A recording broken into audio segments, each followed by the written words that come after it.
ఒకరోజు పంచపాండవులు వనవాసానికి వెళ్ళారంట.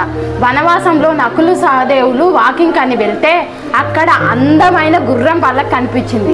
గుర్రానికి కాపుతున్న కాపరి దగ్గరికి వెళ్ళారంట. మాకు ఈ గుర్రం కావాలి, ఎలా అయినా మేము తీసుకోవాలని అనుకుంటున్నాము అని చెప్తే, నేను ఎందుకు ఇస్తాను, ఇవ్వను, మీరు వెళ్ళిపోండి ఇక్కడ నుంచి అంటే, నువ్వేమైనా చేయి కానీ గుర్రం మాకు కావాలని అన్నారంట. అప్పుడు నేను ఒక క్వశ్చన్ అడుగుతాను, దానికి ఆన్సర్ చెప్తే ఈ గుర్రం మీ సొంతం చేసుకోవచ్చు అని అన్నారంట.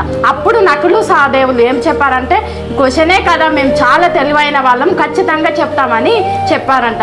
చెప్పినప్పుడు కాపరి ఒక క్వశ్చన్ అడిగాడంట. ఒక పెద్ద చెరువు ఉంది, ఆ పెద్ద చెరువు పక్కన చిన్న చిన్న చెరువులు ఉన్నాయి.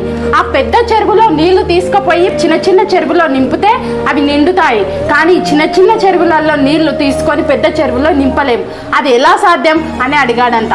ఈ నకులు సహదేవులు ఏమేమో ఆన్సర్లు చెప్పారంట, కానీ వాళ్ళు చెప్పలేకపోయారు ఆన్సర్. ఖచ్చితంగా ఆ గుర్రాన్ని తీసుకోవాలని చెప్పి అప్పుడు అర్జున్ని పిలిపించారంట. అర్జున్ని పిలిపించి, అర్జునుడు ఖచ్చితంగా ఈ ఆన్సర్ చెప్తాడు, అతనికి చాలా తెలివి ఉంది, సభ్యచాచి అని ఫీల్ అయ్యారు.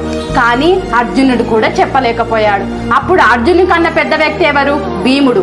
భీముడిని తీసుకొని వస్తే భీముడు ఖచ్చితంగా ఆన్సర్ చెప్పకపోయినా 4 కొట్టైనా ఈ గుర్రాన్ని తీసుకుంటారని అనుకున్నారంట. కానీ అతని వల్ల కూడా కాలే. భీముడు తర్వాత పెద్ద వ్యక్తి ఎవరు? ధర్మరాజు. ధర్మరాజు ఖచ్చితంగా ఈ ఆన్సర్ చెప్తారని అనుకున్నారు, కానీ ధర్మరాజు కూడా చెప్పలేకపోయిండు. ఆ పెద్ద చెరువు ఏంటో తెలుసా? ఈ ఆన్సర్ చెప్తే మీ కళ్ళల్లో వాటర్ వస్తాయి. ఆ పెద్ద చెరువు తల్లిదండ్రుల ప్రేమ, మన మీద పెట్టుకున్న అభిమానం, మనం ఎదగాలని చూపించే ఆకాంక్ష. అదే ఆ పెద్ద చెరువులో ఉన్నటువంటి నీళ్ళంట. ఆ చిన్న చిన్న చెరువులు ఉన్నాయి కదా, ఆ చెరువులు మీరు, మనమంతా. మనం ఎంత కష్టపడినా తల్లిదండ్రుల ప్రేమకు ప్రతిఫలం ఇవ్వలేము.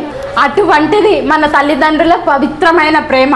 అందుకని తల్లిదండ్రులను ఎప్పుడు గౌరవించండి.